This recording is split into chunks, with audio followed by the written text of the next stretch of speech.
ओडिशा को पाणीपाग विभाग red alert प्रबल अति प्रबल वर्षा पर जारी होइछि रेड वार्निंग। बंगोपसागर में सृष्टि होइछि स्पष्ट चिन्हित लघुचाप 24 घंटे अवपातर संभावना भी रही।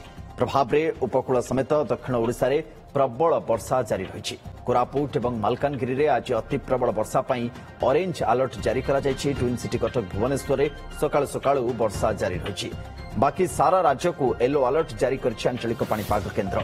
आज 3 दिन जाए सारा ओडिशा रे वर्षा हेबो। काली नवरंगपुर जिला को ऑरेंज और राज्यर अन्य समस्त जिला जारी होइछि येलो वार्निंग। वर्षा स्थिति को नजर रखी आज मालकानगिरी जिले में सबु स्कूल गुड़ी को छुट्टी बोली घोषणा कर दिया जायछि।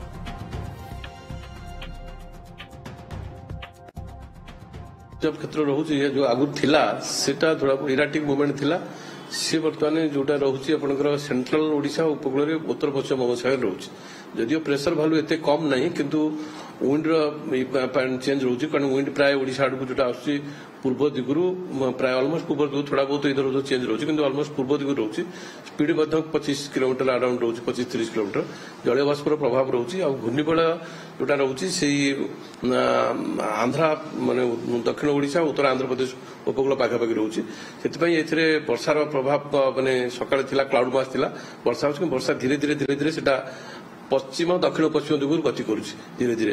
तो आज वर्षार जहाँ प्रभाव रहिबो ओडिशा रे काली आड़ को वर्षार प्रभाव बहुत कम रहिबो। आज बर्तमान जो उपकूल पार्टर प्रभाव थिला से धीरे धीरे कमी आसीबो आ आभ्यंतर ओडिशा रे वर्षार प्रभाव रहिबो बा पश्चिम ओडिशा पार्ट रे वर्षार प्रभाव रहिबो आ सेठी काली आड़ को थोड़ा बहुत चेंज आसीबो माने वर्षार परिमाण कमी आ 28 तारिख ठू पागर ओडिशा रे परिवर्तन आसीबो वर्षार सेटा संभावना कम। 30 तारिख बा 1 तारिख बेलकू घूर्णिबल सृष्टि होबार इंडिकेशन रहउछ जोटा कि केंद्रीय बंगोपसागर हबो किंतु केंद्रीय बंगोपसागर धीरे धीरे तार मूवमेंट रहिबो प्राय उत्तर आड़ को रहिबो बा उत्तर थोड़ा बहुत इधर उधर रहिबो ऑलमोस्ट उत्तर आड़ को रहउछि कारण दक्षिण चाइना सागर गोटे सिस्टम अछि सी आसिक आ सहित 2 तारिख आपड़ा को माने मर्ज करि पारे जा फल कि वर्षार परिमाण 2 तारिख रे अधिक रहिबो जोटा कि झारखंड पकेट रे अधिक वर्षा रहिबो ता छडा हमर जो उत्तर ओडिसा मयूरभंज बालेश्वर केउंझर से पकेट रे वर्षार प्रभाव अधिक अनुभूत होबो।